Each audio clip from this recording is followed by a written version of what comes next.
Welcome back, folks, to another exciting episode of Huz Ghost Story. I'm one of your co-hosts, cryptid expert and professor Alex Wheaton. To our left, very far left, is our wonderful everyman who's from parts unknown New York. It's Captain Tyler. Yeah. And to my right, I like the Gary SpongeBob socks. I was going to say, yeah, can't really get it now, it seems. Is Reiki Master and Medium Andrew Huzar. Take it away. Thank you. Excellent intros. I have to let you do more introductions. I figured I'd be bold and try it. It was nice just being able to relax for a little bit for once, Can start planning my next move, Let's see. You didn't plan. Yeah, no, it's just took me off guard now. As always, check out our affiliates and sponsors. Yep. Erie All-Star Wrestling, Erie Roller Derby. Call JJ Rumham a bitch for us. He's a coward. It's all right. Do whatever you want. Spirit Magica. Spirit Magica. I mentioned last time being while we were there. On TikTok you can check out the showcase. One of the things I have in there are these daily not sorry affirmation cards. Oh yeah, the not sorries. So I'm gonna draw one for each of us here, just to see what our spirit guides kind of want to say to each of us, and then we'll roll into today's funny video. Yeah, I was gonna say we're gonna start with funny video, right? And then today's topic, which is also a little funny ridiculous. Video. Yeah. All right, so let's see. Let's go for Tyler first. What's he need to hear? I think it's that card, whatever flipped out. Tyler, yours says you're almost ready since 2019. Yeah, it sounds about right, honestly. Yeah. Yeah. Spirits don't lie. All right. Alex, let's see what you've got cooking here. Go ahead and cut the deck anywhere. Whoa. I think that has to be it. Motivation is a scam. Discipline doesn't care how you feel. Yeah, no, that's accurate. Falling off the top. Yeah, that was pretty on the nose. Let's see. Can we get a... There we go. So I think you got it. Mine says, keep running. But from what? I don't like that. Vaguely ominous. It is ominous. I don't like that one. Happy Saturday. Mine were at least like direct. Yours is just keep running. But from what? Yeah. It wasn't like stop running. No, it was keep running. Told me to keep running my problems, apparently. Jesus Christ, not deal with them, just run. All right. Well, you're not ready for it. Yeah, I'm not ready to deal with my issues, apparently. Oh, man, that got me a little shaken up a little bit there. All right. So I definitely wasn't ready for it. Today's funny video comes from Full Neve. I can never pronounce his name. But our friend Jordan sends us these. Oh, bring it here again. I almost forgot. Today's new set deck comes to us from Egg Lady's mom, Linda. She gave me these beautiful cow prints. They know I love my Highland cows, and this one's a little baby cow in a bathtub taking a little steamy shower. That's how I look now that my hair is longer. So thank you for the set deck Highland cow. All right. Who is this Egg Lady? I have questions. That's too in a good way. Who is this Egg Lady? It's a mystery. Will it be solved on Whose Conspiracies? Find out. Oh, yeah. Next on Whose Conspiracies. There. Where's the share button? There it is. All right. We're coming up here. We're going over here. Tyler's going to let me know when he can see it. Oh, God. That's off to a great start. It is. He kind of looks like Jordan. Jordan always said the reason. We're good. We're golden. Meanwhile, at Destination, what the fuck are you still doing there? Hey, man, let's be real. Kids are fucking stupid. Before y'all get mad, I brought receipts. I ain't scared of no ghosts. I'm scared of ghosts. Oh, that's adorable. Two little kids, one hyping the other one up, telling them to be brave. It's like a fucking movie. Say, I ain't scared of no ghosts. Say, Little bossy there, aren't you, sweetheart? Say it. I'm watching a soft voice. Well, you're on my channel, which means, you're fucking wrong.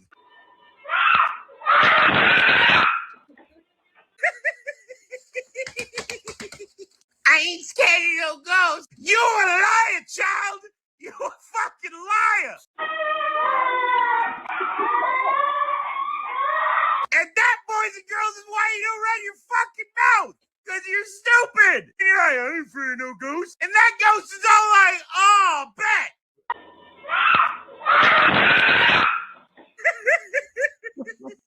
Ghost is all like, man, fuck them kids.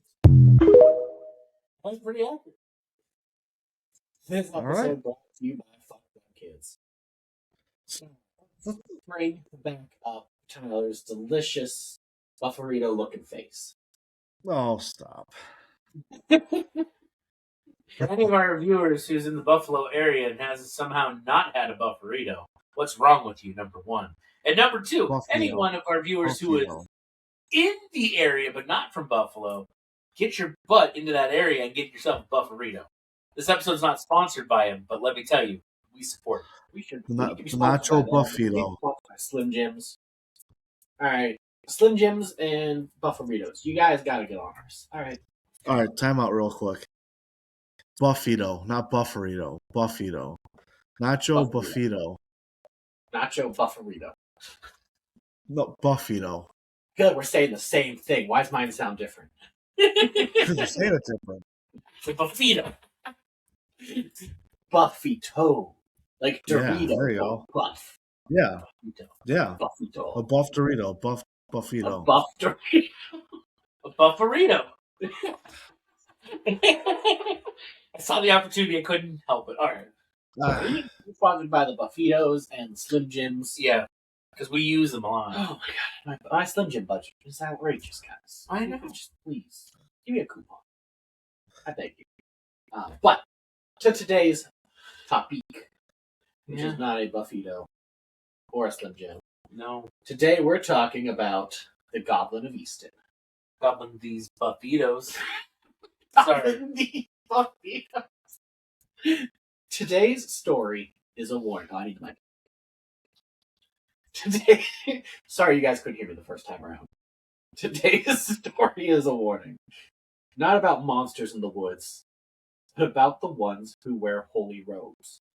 Our journey takes us to the early colonial days near Easton, Pennsylvania. When the land was still raw, settlements were fragile, and religion carried absolute authority. According to local folklore, a small religious mission once stood in this area, home to a group of monks tasked with guiding the faithful.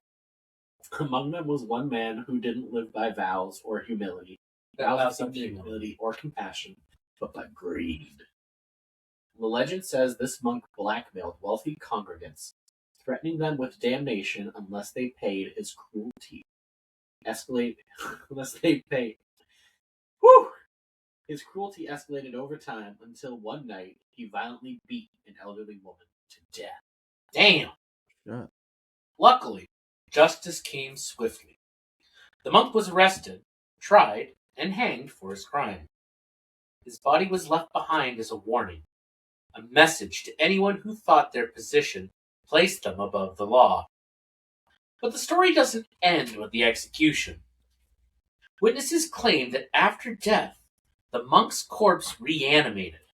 His body twisted and rose again, no longer human, transformed into something grotesque, a ghoul, a goblin-like creature driven by hunger and rage. The creature fled into the surrounding forest, and then it came back. One by one, the remaining monks were attacked and devoured. Panic spread throughout the mission. Prayers failed. Faith offered no protection. Eventually, the surviving monks abandoned the settlement entirely, leaving the land, whatever now stalked it, behind. To this day, the legend persists.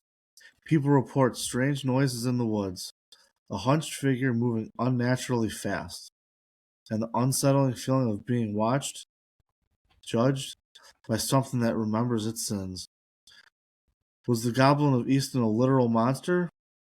A moral tale meant to warn against corruption within the church? Or a story born from fear, guilt, and a violent crime too terrible to forget? Tonight, we dig into the legend, the crime, and the creature said to rise from a noose. This is the Goblin of Easton. So, Got chills just reading that. In case some of you guys don't know, Alex and I live here in Pennsylvania. And I like to think that I usually have a pretty good grasp on like legends, cryptids, and folklore, in my own state. But at least once a year, I am utterly surprised by what I can unearth thanks to this podcast. There's the Pig Lady of Compton. There's the Moss Man that we talked about. Now we're looking at the Goblin of Easton. We talked about the Cryptid Hunter that I can't find anything on ever again. Mm-hmm. But there's just so many things that I learned because of this podcast. So I'm real grateful that we do this. But this is one of those ones where it's just, how have I never heard of the Goblin of Easton? Right? I'm in the same boat. Because, yes, it's a legend and a ghost story, but this is also, a tale of morals. Don't get greedy. Or, do get greedy? He wins in the end. What's the moral of this story? Yeah, there is... there isn't one. What's happening here? Tyler, can you tell me what... I've backed myself into a corner here. Is there a moral to this story? If you tell a kid this, what's the point? Besides scaring him.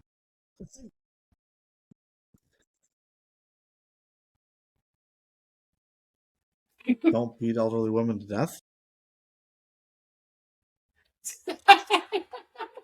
Right? Yeah, I don't know. It's like, I think it's just if it ends with the folklore. hanging, greed's bad. Yeah. This is like a Grimm's fairy tale. They killed the greedy man that killed the lady, but then he came back something even worse. So I guess, that's still a punishment. That's still a bad thing. You want to remain who you are. You don't What fall was the into greed, but- though? So this is, I will say, I was reading a little bit deeper on this. According to some of the legends, this monk was the favorite monk to go and confess your sins to for all the locals. So he turned it into an extortion racket for the entire village. Oh, okay. As everybody goes to him to talk about what their sins are and get forgiveness, instead he was like, all right, you're forgiven, but I might tell the townspeople about what's going on unless you give me some money. And essentially the old lady refused to give him money, and he's like, no, you're going to give me money. And she kept saying no, and then boom, dead. Okay, that makes sense. So he's blackmailing people to get money, and then I couldn't find a reason why he beat the old lady to death. Did you find anything? Like I said, just that she wouldn't pay, because according to the legend, if he was the confidant everyone went to, she wouldn't pay his ransom, so he just killed her. Yeah, so it's just a weird turn of events, because that's what got him killed, because he already pissed everyone off by blackmailing. I don't know. Kids, if you're watching this, don't blackmail people. People don't like when that happens. Yeah, pretty straightforward. I guess it's kind of the Wendigo where the people become them by eating other people. That's the ultimate sin sort of deal. Yeah. Maybe something similar there. It's a punishment for your crime. Yeah, you have to live out eternity as this hideous goblin. I think the interesting turn in the story, though, just from the straight storytelling perspective, it makes sense. It makes it a real scary story. But once he rises, he just kills all the other monks one by one. Oh yeah. It eats him, just boom, takes So him out. I will say I did see one other legend says that some monks lived and they abandoned. They said, "Nope, we're done." Left. So, my question, because as we've found out, all legends are based off of some event. Yeah. So, like, there could be a literal monk that was doing this, got punished, killed, blah, blah, blah, blah. The monks disappearing. Do you think that whatever monastery, village, whatever it was, like, something happened where the monks had to, like, flee or just, like, leave? Like, there was a traveler that was like, they're always there, and then you came there and they're just gone. It's an inside job. Inside job. Call it a conspiracy, but Whose conspiracy? the monk that got killed is the one that got caught. All the monks were doing it. Oh. That's my thought. And so when the one got publicly caught, and all of a sudden they're like, "Well, we got to condemn him, and we'll put him to death." And so they do and appease the villagers, but they're like, "Okay, this is not safe, so pack up and leave." Yeah. Okay. That makes sense. And then you claim in the middle of the night, "Oh, they were attacked by the goblin." So my thought is also to explain, or rather not explain, but to try to help make sense of the goblin part. Maybe there happened to be like some kind of local coyote, wolf, or something. They're like, "We'll just coax it into town with some raw meat. And we'll make a crime scene in the monastery and make them think that the goblin came back and, killed all the monks. And then we disappear into the night with our fortune." I like it. Now we're Ocean's 11ing this bitch. Oh, 100%. But, like, as a whole, like, I love this story and legend. It's such, like, a cuckoo bananas one. I say it's a And- weird one. Like, the first time you, like, hear it and read it, like I did and you guys just did, like, you think it's going one way, and then it takes a hard left turn. Yeah. Tyler, what are your immediate thoughts on our little Goblin of Easton? Well, like you were talking about, they all these stories are kind of rooted in something that happens. And so, like you said, monk killed a lady. I think the monks left town because of the bad rap they were getting after the murder. That's just, that was my first take on that whole thing. Now, that's true, too, because one of your monks just literally just murdered a lady in cold blood. Yeah, you're supposed to be men of the cloth here, And kind of the opposite of that. Kind of one of the big rules of religion and decent decent rules of decency rule of humanity. Don't murder. it's kind of a decent thing to do is not kill people. Yeah, yeah. And I'm not gonna kick open Pandora's box here on any topics, but Why not? throughout history, when a member of the cloth has done something wrong, the organization hasn't really punished them all that bad. So It could also be when the monk killed this lady, the town thought the original justice that should have been done wasn't being carried out, so then they killed him. And then the monks were like, all right, we're out. Yeah. That's another way I can see things playing out.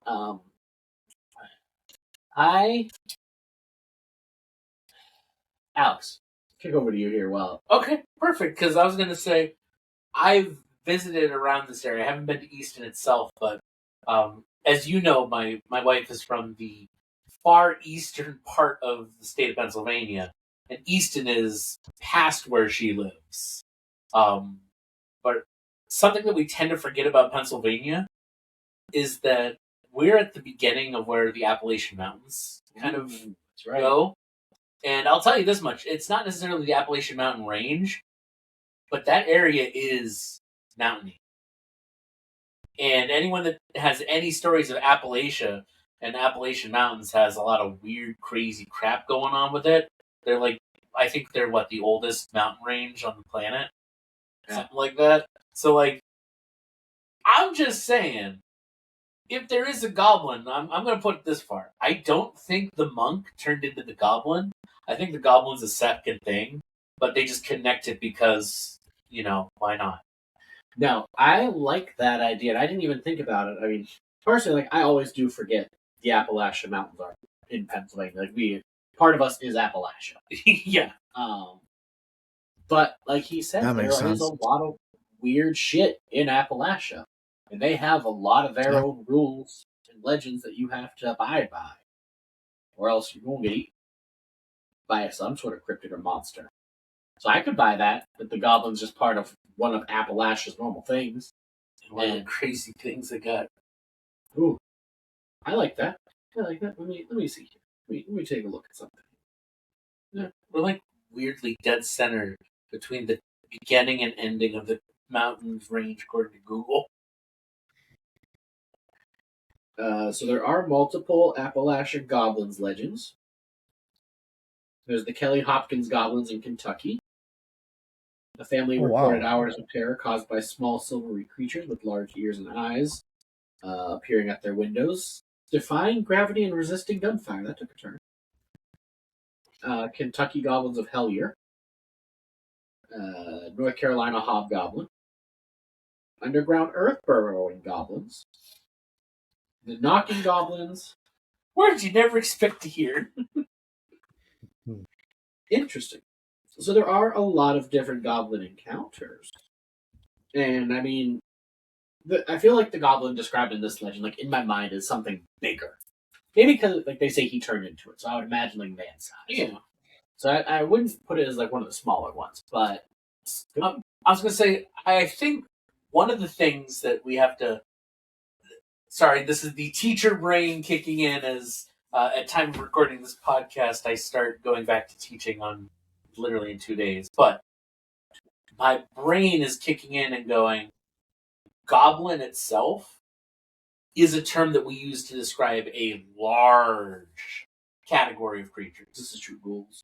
Yeah, like even in the previous one that we did, we were talking some call ghouls, some call spirits, shadow figures, like all of these things that we've talked about in different paranormal episodes, and we've discussed these things. A lot of them have like a common ancestor term that we use. It's why we talked about it in like the Dogman episode that, werewolves, dogmen, things like that, they're all from the same base creation, base concept. So I think our problem is our modern thought of goblin has been very heavily influenced by things like D&D and other high fantasy, where goblins are little tiny kind of creatures, but goblin historically was just like essentially demonic creature. So it could range in the full man size thing all the way down to little, which I guess now I'm connecting things. Ohio is a little outside of the range, but the devil that's riding the horse, I mean, could it have been a goblin? Just putting that out there as a thought. I like this because they did. The only description of the devil was, glowing red eyes. So, goblin could be goblin. Yeah, you are right. Goblin does encapsulate almost everything. Yeah, anything that's not human, yeah, and not a description of an animal. It's kind of modern fantasy has morphed what we picture goblins as now. Yeah, because even like Puckwudgies would kind of fall into goblins and stuff too. Interesting. All right, I didn't think of that. I like this. So that goblin could literally be anything. Yeah. Tyler, I got a question for you here. I got an answer.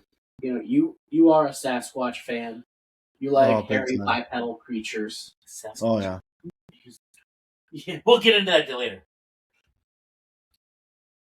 Under the category goblin, what else would you think that this creature could be? Like, could it be something like a dogman or a werewolf? Could it be a Sasquatch? Like Sasquatch with mange. Sasquatch. He's not quite hairy enough. Sasquatch with mange. No. Just naked guy. Yeah, could be. So the one thing I looked up and saw was that, and I don't know if this was a story, if it was...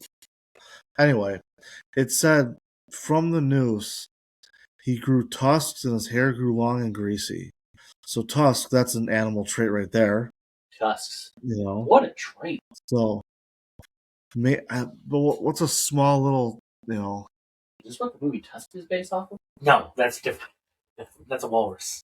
I wonder. trying to think of a small, like, what?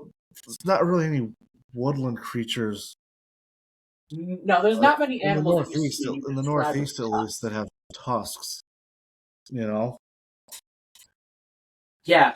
But yeah, Well, I definitely don't think cryptid. I don't really falls in the cryptid category too much. I'm trying to think what like woodland cryptids like you could describe as having tusks. That's a very specific description. Like, Yeah. It says hair grew long and greasy. because like, is he a weremammoth? Because like A who? a saber-toothed tiger has long pointy teeth, but you still call them teeth. The tusks are totally different. Yeah, tusks are what you on an elephant. They essentially protrude from, and I mean, Yeah. so And it's weird because there is the boar I mean, that think has of the word tusks that They're smaller. like. And what do you think of when you like hear the word goblin? This small, greasy little creature. I was saying the greasy long hair. I was like, okay, that lines up. I don't think Oh of tusks. my god! No, Greasy what you just come up with? tusks, guys. Is this man bear pig? Oh my god. Well, case closed. I kind of can't. Yeah, I mean, because in the pig family, warthogs have tusks. Right. That's when you got greasy long hair, Yep, still bipedal. Are we looking at man potentially. bear pig? For those uninitiated, man bear pig was created by South Park. But My only thing is that the images of man bear pig don't really have tusks, but I could see it fitting because again, pig and boar and they're related. were pig? Were pig. We're using South Park to answer what is the Goblin of Easton. But okay, I didn't know about the tusks. That's a new clue, and that changes the game. So you got little tusks. I'm imagining probably like little tusks. But you got tusks coming out, doing little things. Yeah. That is good find, Tyler. Good find. This is why I keep you around. Hey, I appreciate it. I gotta do something to keep my paycheck coming in over here. You bring the research I don't think about. Like I would have never looked up. Does he have tusks? Whoa! Get out of here. All right, let's see this here. I'm gonna try something. Yeah. Okay, so completely seriously, especially central and south central areas of PA, which it's a little farther from it, do have wild boars. Okay. And we knew about the mammoth, but there's other mammoths and whatnot that have been found in PA, fossilized wise. So, yeah.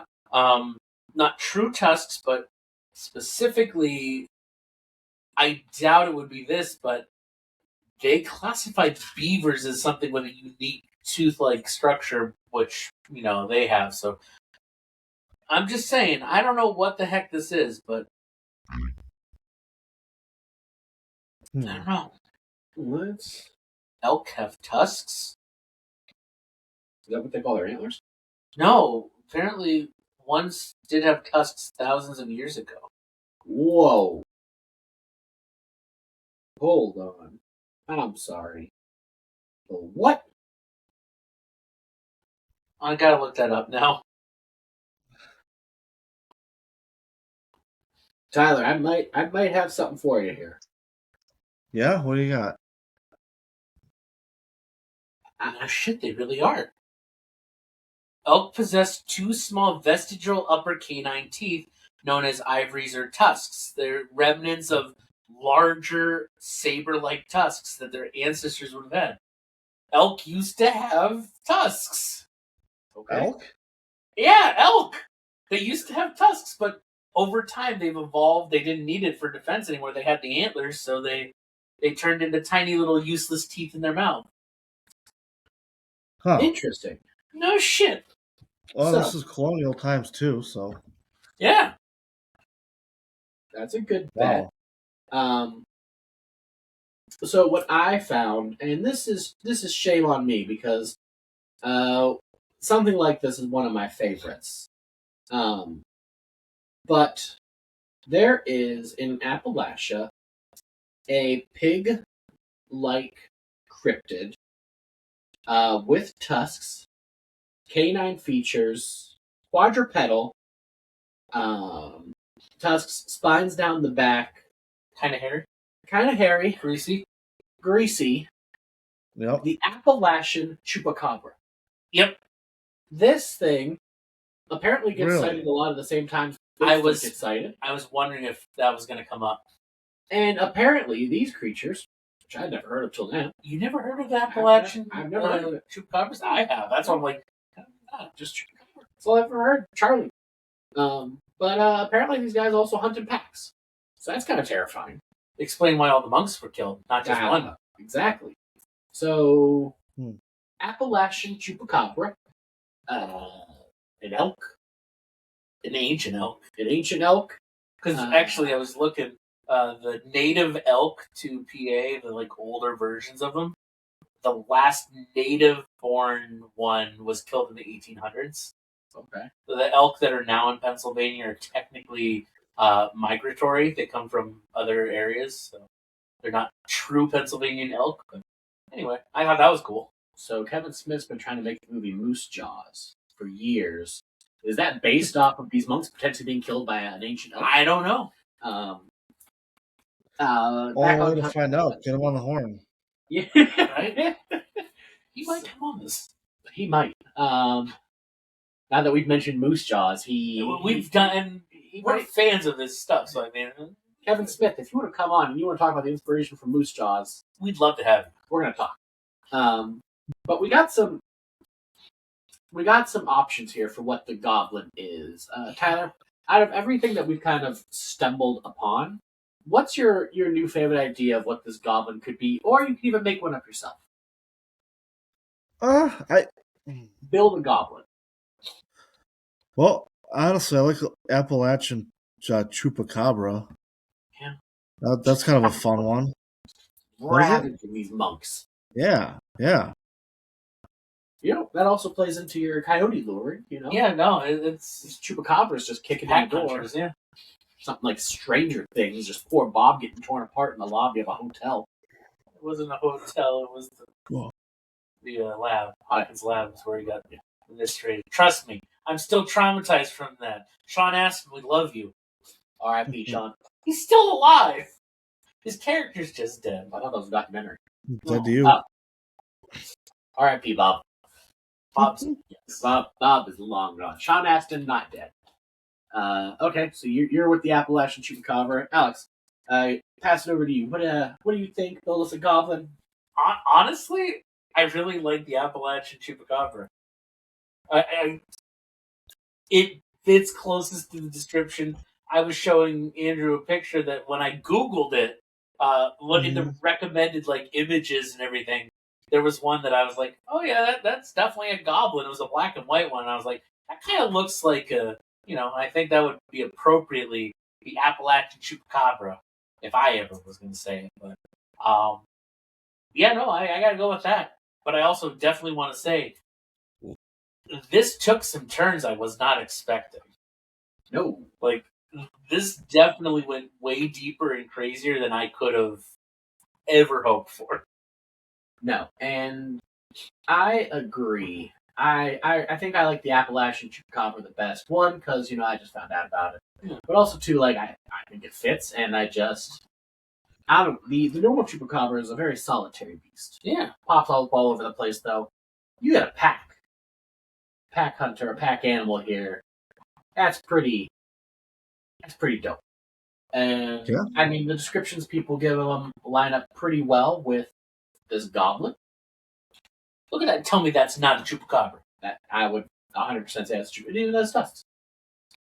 Oh, no shit. It does have tusks. We were overlooking the tusks this whole time, and that led us. We really were.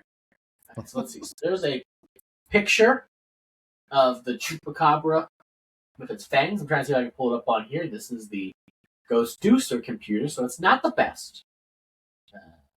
I think we're loading. I'm going to start the screen share because I know it takes a while. Oh, green there for a minute. All right. All right. All right. So I'm actually going to this laptop up there for a second here. And I'm going to go ahead and I'm going to find the Appalachian Chupacabra. Oh, this laptop works so much better for this shit. Folks, if you're thinking of starting a podcast, get a laptop that you can actually use for it. Let me tell you what. I'm going to tell you right now, this image that came up, I hope it's not what it looks like. Uh-oh. I don't like what that sounds like. So, I say it because...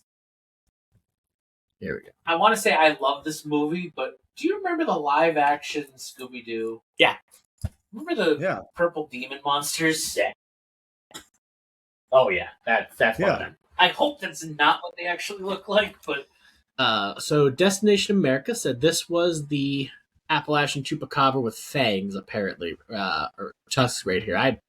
I don't know what that is. I'm not gonna lie. Let's see what else is in this little thing. That's just artwork, but that's kind of what I was picturing, just with a little tuskier. Yeah. I'll say this one doesn't. Whoa, what is that? I don't know if I'll say this one doesn't have tusks, but that one is exactly kind of what I expect. Yeah, that's like disgusting. a spleen. That's okay. We're not getting anywhere. There you go. I thought they'd be something else. There's something there. Yeah. So I agree. I like the Appalachian Chupacabra the best of all these bad boys. As we kind of wrap up here, Tyler, what kind of final thoughts do you have on our Appalachian Chupacabra?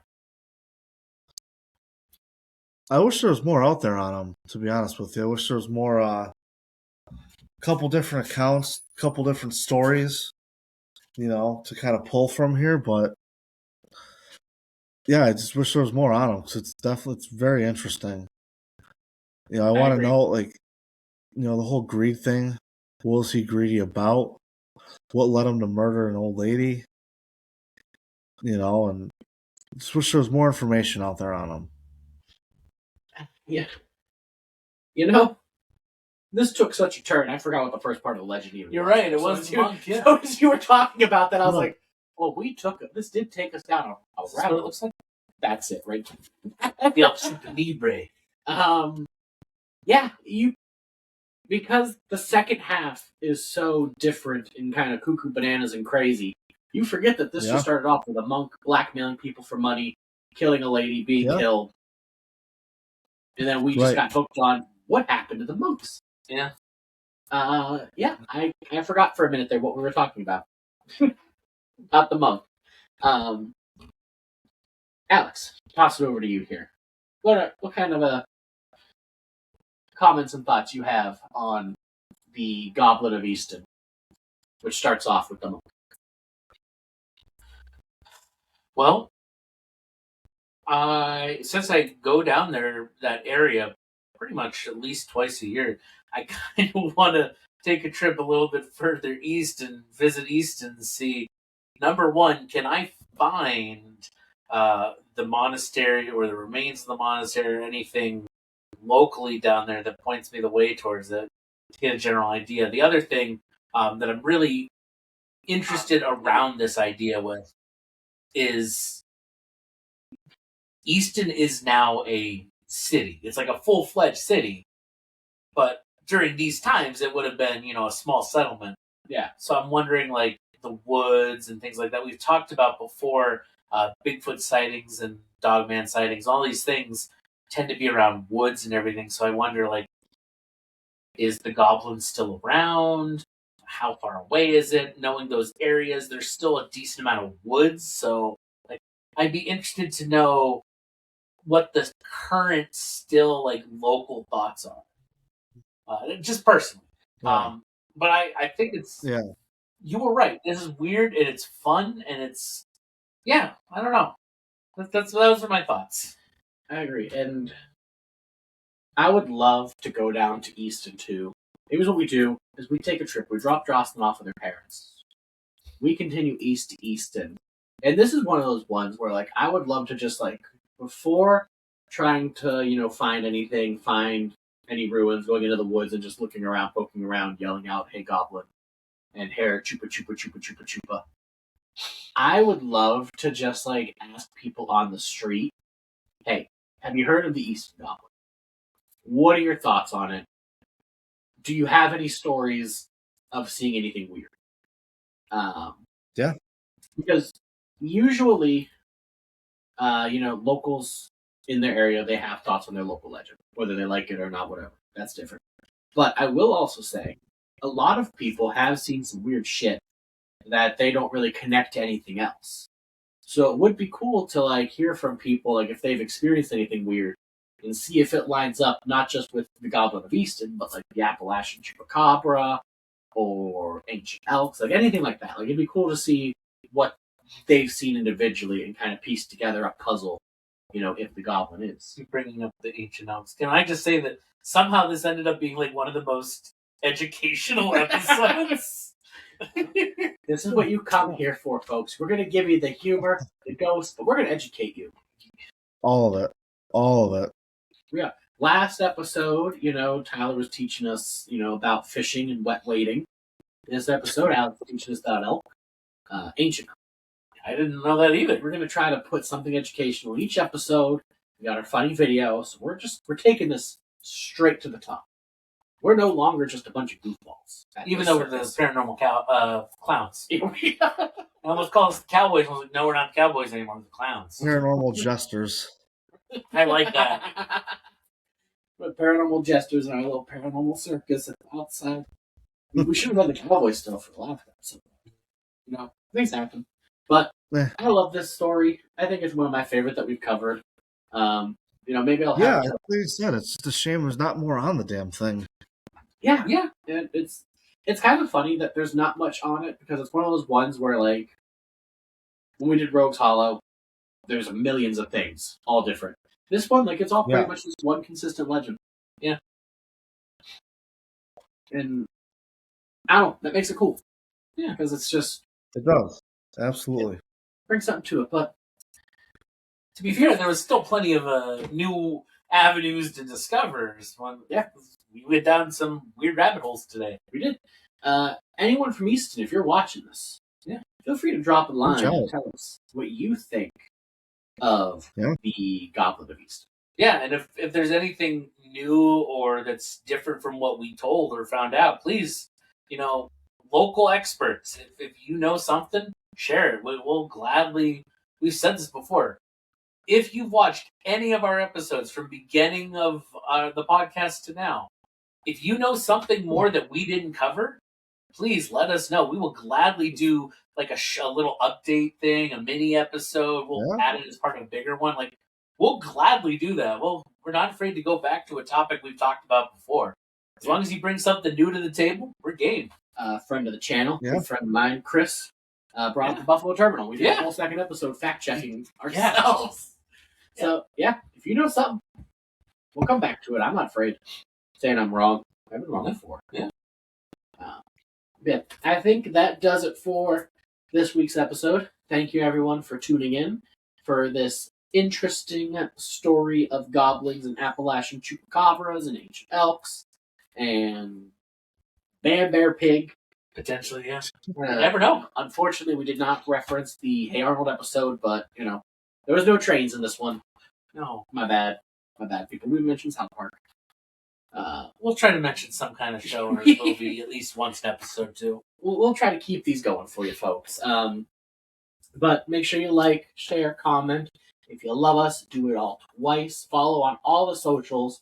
Book your sessions. Buy the merch and the shirts. Buy yourself some stickers. I don't know. Get yourself our logo tattooed on your body. Whatever. If you do that, I think you get a permanent shout-out on the channel. You do. Speaking of shout-outs, too, my sponsorship posts are all up, so if you ever want to sponsor an episode or anything, reach out to me. Oh, yeah. If you want to see Alex get possessed or Tyler, it's about time. So hit me up. That's part of my contract I signed. Yeah, I know. Yeah. And if you hate us, like Alex loves to say, Oh, share us with the people you absolutely hate. It's always fun. Because we don't care if it's a hate watch or a love watch. A watch is a watch. Views are views. Yeah. a view is a view, whether you love us or you hate us. Yeah. But come back next time for some more ghostly fun inside of our little paranormal circus. And always, Stay in the light. Step